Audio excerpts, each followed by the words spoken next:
Hi students, how are you? I hope all of you are fine. In the previous class, we studied about the decline of traditional industry and the advent of modern industry. Today, we will learn about the revolt of 1857. 1857 revolt is also known as the First War of Indian Independence. The rebellion was started by the sepoys of Meerut. Do you know where is Meerut? Meerut is in Uttar Pradesh. Causes of the revolt of 1857. First point, miseries of farmers. The land revenue policies of the British in India, namely the permanent settlement, Rayatwari system and Mahalwari system, impoverished the peasants. When the farmers were unable to pay tax in cash, they had to take loan from moneylenders at a high rate of interest by mortgaging their land. Sometimes the farmers could not pay back loan at the correct time. At that time, the moneylenders seized the agricultural land of farmers. Second cause of the revolt of the 1857 was poverty of the craftsmen. The British policies completely ruined not only the agriculture but also the handicraft in India.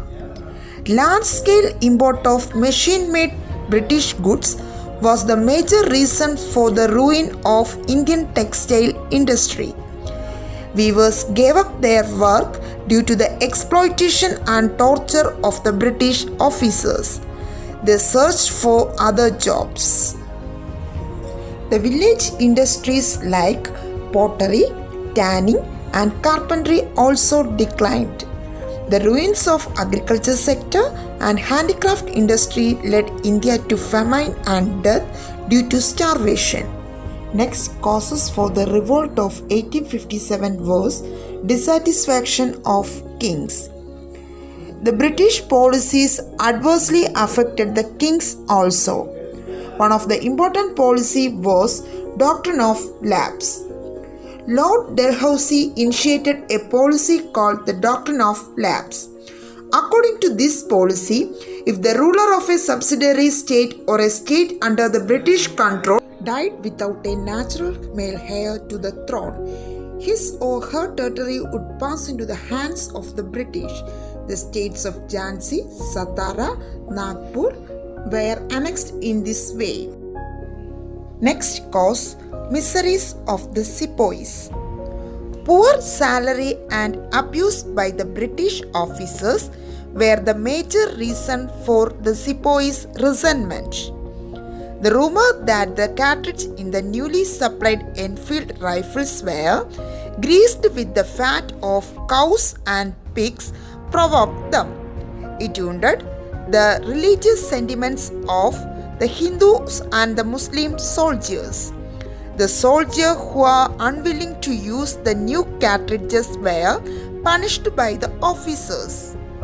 Next, immediate cause of the revolt. In Barakpur in Bengal, Mangal Pandey, an Indian soldier, shot a British officer who forced him to use the cartridge. He was arrested and hanged to death.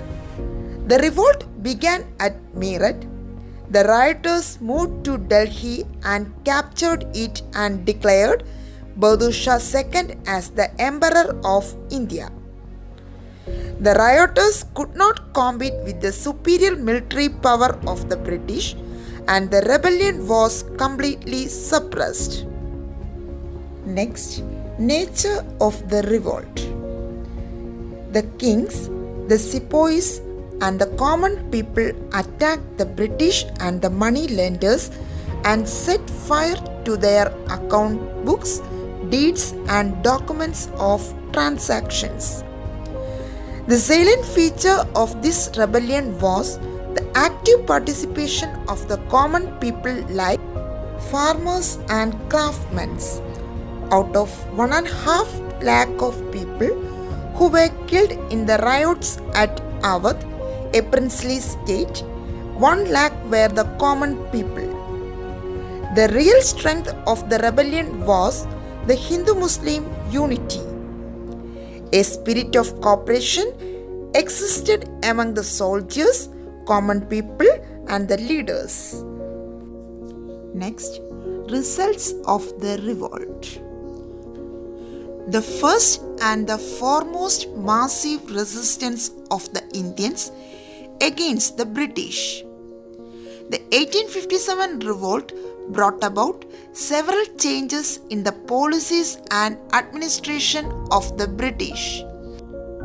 The British Parliament took over India's administration from the British East India Company. The economic exploitation of the British led to starvation death, and also emerged anti-British feeling among different sections of people.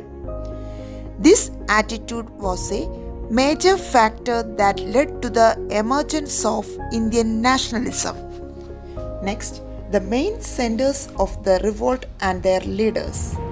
Delhi, Bahadur Shah II, Jhansi, Rani Lakshmi Bai, Lucknow, Begum Hasrat Mahal, Kanpur, Nana Sahib and Tandia Topi, Faizabad, Maulavi Ahmadullah.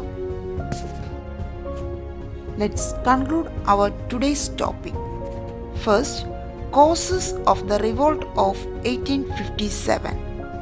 First point, miseries of farmers, poverty of the craftsmen, dissatisfaction of kings, miseries of the sepoys and the immediate cause. Next, results of the revolt of 1857. The first and the foremost massive resistance of the Indians against the British. The revolt of 1857 brought about several changes in the policies and administration of the British. The British Parliament took over the administration of India from the East India Company. The last point paved the way for the emergence of national movement. Next, main centers of the revolt and its leaders. Delhi, Bahadur Shah II, Jhansi, Rani Lakshmi Bai, Lucknow, Begum Hasrat Mahal, Kanpur, Nana Sahib and Tandia Topi, Faizabad, Maulavi Ahmadullah. Hope all of you understood today's topic. Thank you.